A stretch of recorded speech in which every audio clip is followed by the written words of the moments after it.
Peminta itu paling nggak suka kalau ada kata-kata yang arahnya pokoknya nggak ngasih. Saya ulang lagi, peminta itu paling nggak suka kalau ada kata-kata yang arahnya itu tidak ngasih. Karena peminta ini sudah mangkel, saya menyelamatkan tidak nyebut Allah, nanti Allah jadi korban. Rozakok Allah, itu Allah kapan? Nyatanya sampai sekarang tidak ngasih rezeki, kan Allah bisa jadi korban kan? Makanya beliau nggak mau nyebut Allah. Fa'ana ujillu ismawah, saya menghormati nama Allah, jangan sampai saya sebut di depan orang yang sedang nggak suka. Tadi karena ada jawaban yang yufidu raddah. Kenapa yufidu raddah? Yaitu pokoknya tidak ngasih. Saya Muhammad mencintai Imam Malik, itu beliau sampai punya karangan Imam Mudairil Hijrah Malik bin. Saya beri sekian cerita betapa Sayyid Muhammad itu mencintai Imam Malik.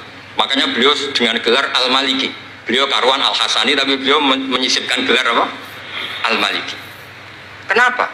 Saya cerita sekian mazhayanya Imam Malik. Imam Malik itu tidak berpendapat kalau ba'da sholatil asri masuk masjid itu disunatkan sholat. Karena bagaimanapun itu waktu ba'dal asri. Meskipun ada sebab mukorin yaitu masuk masjid. Tapi beliau ada anak kecil, di sini ada tabirnya, ada anak kecil bilang, ya Syekh kum farkah. Kamu ini sudah Syekh, sudah kiai masuk masjid dan sholat tahiyatul masjid, kum farkah.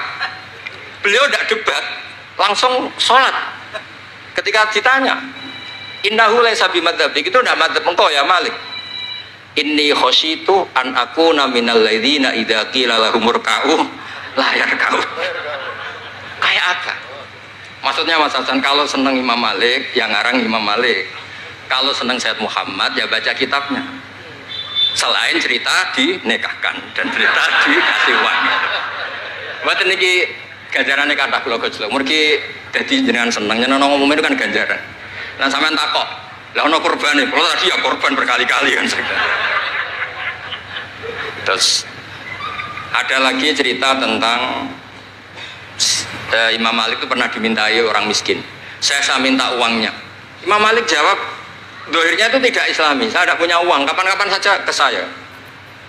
Terus kata orang di dekat Imam Malik, lima adalah takulu kama yakulun nas rozakokawah.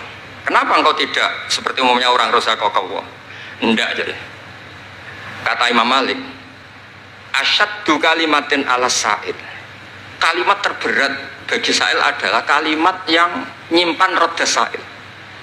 Walau dimna jumlatin, meskipun itu fidinim jumlatin. Terus fa'ana ujillu ismawahi ta'ala an azkurahu liman yakrohu sama'ahu walau dimna jumlatin. Saya ini ingin menyelamatkan nama Allah. Peminta itu paling nggak suka kalau ada kata-kata yang arahnya pokoknya nggak ngasih. Saya ulang lagi, peminta itu paling nggak suka kalau ada kata-kata yang arahnya itu tidak ngasih. Karena peminta ini sudah mangkel, saya menyelamatkan tidak nyebut Allah, nanti Allah jadi korban. Rozakok Allah, itu Allah kapan? Nyatanya sampai sekarang tidak ngasih rezeki, kan Allah bisa jadi korban kan? Makanya beliau nggak mau nyebut Allah. Fa'ana ujillu ismawah, saya menghormati nama Allah, jangan sampai saya sebut di depan orang yang sedang nggak suka. Tadi karena ada jawaban yang yufidu raddah. Kenapa yufidu raddah? Yaitu pokoknya tidak ngasih. Kayak apa orang-orang? Saya ulang lagi, jadi ini saya termasuk, insya Allah termasuk kompetitor terbaik, termasuk. Bukan apa ya, karena menurut saya seneng orang itu. Saya baca Ikhya itu lupa. Khatam berapa kali itu saya takriri pakai naskah Gus Ro punya. Saya naskah maknanya Mbah Zubair saya punya. Ngaji Bahmun. Kalau nggak bisa masih pakai kitab Ithaf. Kalau naskahnya beda, saya cari naskah yang lain. Karena saya seneng Ikhya. Minhajul Abidin. Pokoknya kitab-kitabnya Imam Ghazali. Saya seneng kitabnya Bahmun, Mbah Zubair, semua. Bukan apa-apa. Takut saya seneng ternyata saya yukhalifu madhab. Saya sebagai pembaca maksudnya ya. Korek itu kalau seneng ternyata dia yukhalifu madhab karena tidak baca. Contoh gampang begini, saya tuh sering ketemu orang-orang khusyuk yang tidak ngaji. Gus itu gimana orang-orang sholat pakai baju merah?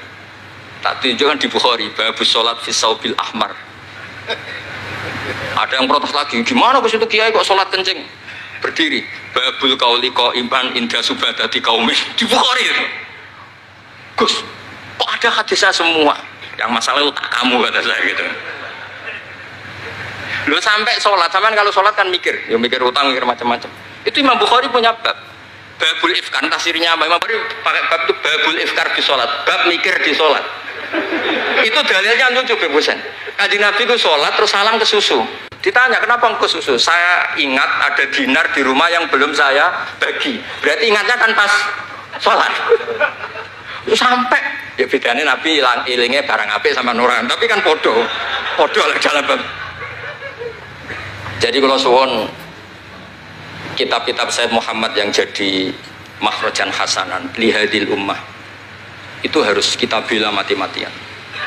Misalnya begini, Ataqah Somadiyah, mungkin di Jawa Timur disebut Ataqah Kubra, yang baca kulhu beberapa kali, yang katanya bapaknya terus masuk surga itu kan kalau di kampung saya Gus, kalau ada baca gitu yang selain anaknya tak udah kamu udah usah serius ramlak di bapak, anaknya tenang-tenang.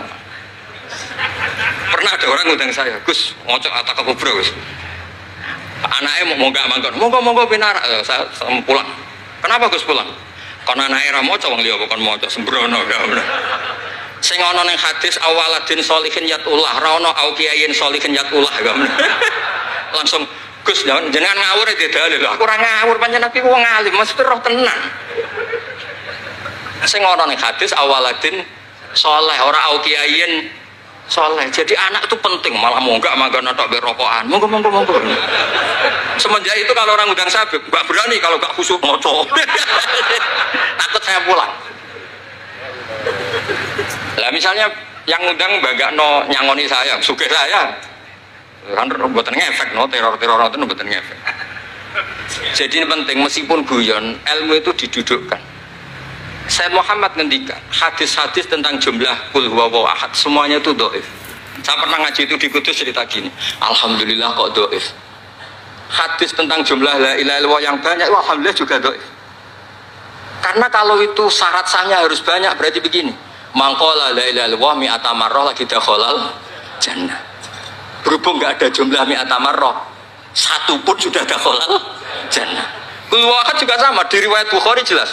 Ada orang kalau imami baca kulhu ditanya, kenapa engkau baca kulhu? Li'annaha sifatur rahman, fa'ana uhibbu an aqra'a biha.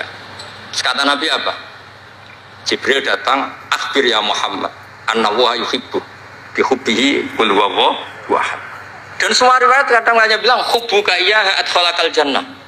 Dan enggak ada riwayat hubbuka iyyaha wa qira'atuka alfa marra wa alfa marra lagi dakhalal. Kalau ada riwayat itu, innalillahi wa inna ilaihi raji'un. Kita punya masalah besar karena kita nggak kuat baca lama-lama itu udah kuat. Artinya gini, kita harus menjadikan kitabnya Sayyid Muhammad ketika menvonis hadis-hadis yang jumlahnya besar tadi. La ilaha illallah. Soal kamu lakukan tetap baik, kita sepakat itu baik. Tapi jangan jadi aturan hukum. Saya ulang lagi, baca banyak tentu tetap baik, tapi jangan menjadi aturan. Kalau jadi aturan hukum berarti gini. Dakhalal kafiru fil Islam in qara'a la ilaha illallah alfa marrah mi'ata marrah. Itu yang mengislamkan di masjid capek itu. Karena nunggu alfa marrah. Jadi mohon karena agama ini yuridu wa bikumul yusra, agama ini Allah inginnya itu mudah. Bu istu bil hanifiyatis samha, semuanya itu mudah. Tapi jangan tahawun. Jadi kalau suwon tadi alhamdulillah sudah diduga saya 20 menit karena memang saya ini tidak bisa pidato. Saya kalau ngaji di rumah ini Gus Rob saksinya. Saya ngaji biasa 4 jam, 3 jam biasa ngaji. Ngaji ada kitabnya saya baca Jalalain, pikirnya ada Sofi, ada Futuhat Ilahiyah, kadang ada Tobari, itu kuat. Kenapa saya kuat 3 jam kalau ngaji? Saya ini pecinta umatnya Rasulullah SAW. Umat itu tidak boleh hanya mendengar kata-kata seorang bahak, nggak boleh. Harus mendengar kaifa qala Tobari, wa kaifa qala Al-Baidawi, wa kaifa qala Syafi'i, wa kaifa qala Imam Syafi'i. Saking hormat saya. Cuma saya nyampaikan pancen rilek guyon karena itu wasiatnya Bapak. Hak kena ngaji guyon. Iku wong bingung kabeh sing ngaji-ngaji. Jadi, ya ngoten mawon. Assalamualaikum warahmatullahi wabarakatuh.